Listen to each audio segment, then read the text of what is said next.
Good morning. My name is Jose Ocades, Lieutenant with the Wichita Fire Department, OCA, D as in David, IZ. The Kansas Severe Weather Awareness Week is scheduled for March 5th through the 11th. The National Weather Service will focus on different topics throughout the week. Topics will include being alert and aware of incoming severe weather, being prepared. Do you have a disaster supply kit? Included in that kit will be a list of medications, flashlights, perishable foods. Flood awareness. Turn around, don't drown. Thunderstorms and lightning.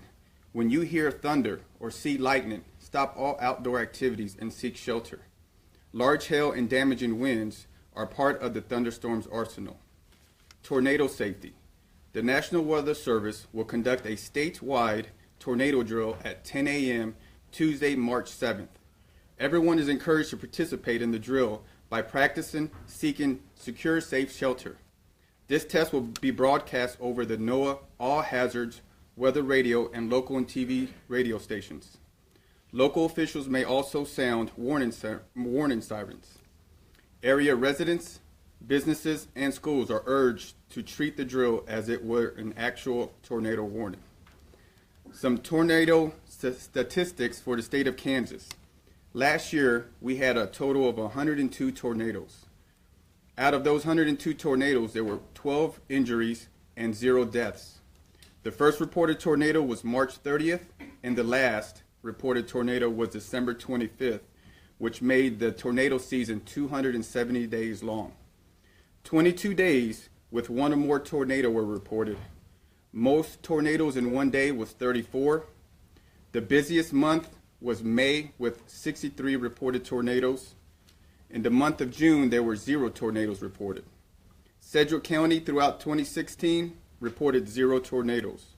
We want you to make you be aware of multiple resources available to receive alerts for inclement weather, severe weather.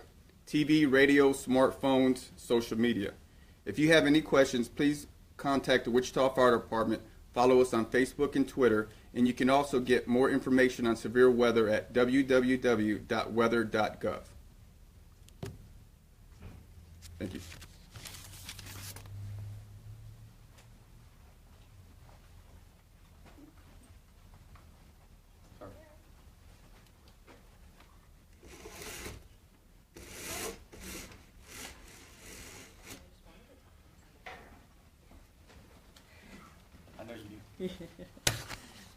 All right, good morning, everybody. A couple things to go over today. First, we're going to talk about a larceny crime trend that we want to get the word out on. We're going to talk about a robbery that occurred last night, and then Detective Hummel is going to come up and talk about the Crime Stoppers Crime of the Week. So first, we'll get started on this larceny crime trend. There's a larceny crime trend involving the Cox Communication backup batteries. Since November of 2016, suspects have been stealing the backup batteries from Alpha stations from Cox Communications around town. There's been a total of 90 batteries that have been stolen out of these stations. The unknown suspects are forcing the stations open to gain entry and to steal the batteries. We've put photos up on our Facebook page of what these stations look like and what the batteries inside look like also. We ask the community to please be vigilant and keep an eye out on these stations that are around your houses and businesses and as you're out in the community. If you happen to see anyone around these stations acting suspicious or anyone in possession of these type of batteries, please call 911 and give dispatch a good description of the suspect and any vehicles that might be associated with them. What are these batteries, like, beside their intended purpose? What can they be used for? To sell to get money. You can sell your batteries, or any average person can have batteries to sell them to businesses that purchase batteries. So they make money. How would someone know what is in those buildings and that there are batteries in there? I mean, it makes you wonder, were they observing or? Right. I don't know how that they found out or knew that there was batteries inside there. You can look at the stations and see. We put pictures up on Facebook. Now a lot of people have been asking, and I honestly didn't know what an Alpha station is. So that is a picture of these stations that we're talking about. They're out and about everywhere, and they're just the Cox Communication. Like I said, this is on Facebook right now, so you can get these. But they're just breaking into them. And, you know, people could be looking for anything inside of them, copper or anything like that, and come across these batteries. But we are working with Cox Communication, and again, we're asking the community to be vigilant, and if you see anybody around these stations, to call 911. Has this been a trend at any time before, or is this really the first time? This is the first time I've heard about it. Yeah, this is the first time that we've heard about it, and so we wanted to get the word out. Nikki, do you know if the batteries have any kind of markings on them, like say property of Cox or anything that might help in the recovery of it? Right. I'm not sure exactly what markings are on them. That's all through Cox. We do have pictures of what the batteries look like. Again, these are on Facebook. So these are the actual batteries that are in those stations that are being taken. So I'm not sure. I'm sure there's some sort of serial number and markings on them. I just don't know what they are. Is time of day a factor? Do you know if they're doing it mostly at night? Or? Varies. Just varies. Yeah, there's no real set time of day, and the stations are all over. So there's not any station in particular that keeps getting hit over and over again. It's just occurring all over the city, and I'm sure in other cities as well. It's not just Wichita.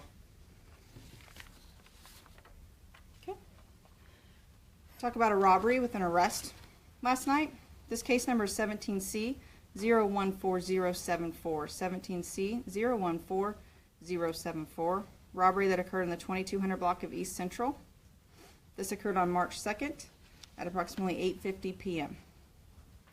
On March 2nd at 8:50 p.m., an employee of the Family Dollar, located in the 2200 block of East Central, reported that an unknown suspect entered the business armed with a gun and demanded money from the business.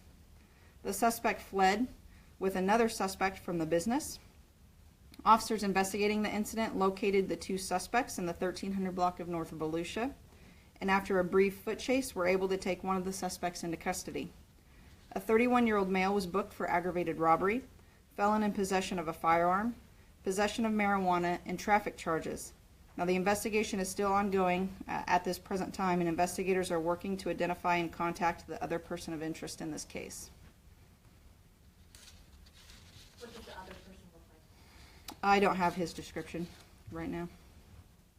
So were they in the store at the time of the robbery, basically, fled with the first suspect? One suspect went into the business. The other suspect was just with them, was with the suspect outside. It's probably too early to tell whether or not they're tied to any other robberies, right? There's no correlation at this time that this individual would be tied to any other ones, but that would definitely be something to look at. Go back through the investigations. Okay. Now I'll turn it over to Detective Hummel. She'll come up and talk about the Crime Stoppers Crime of the Week.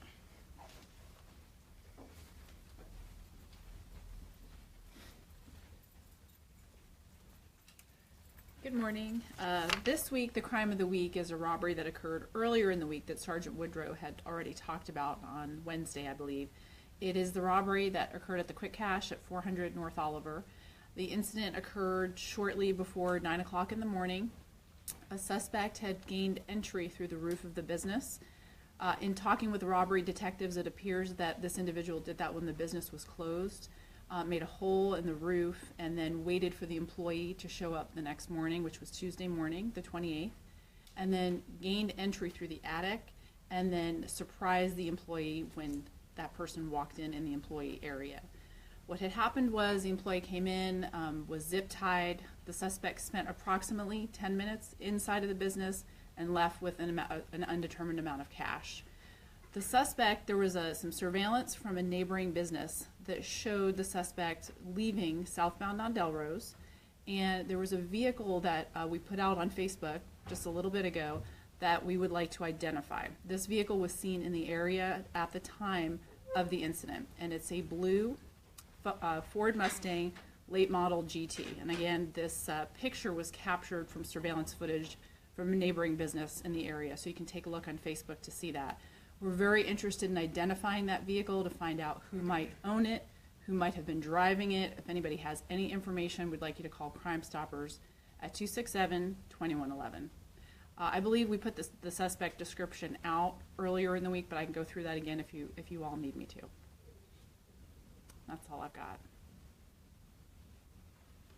Okay, thank you.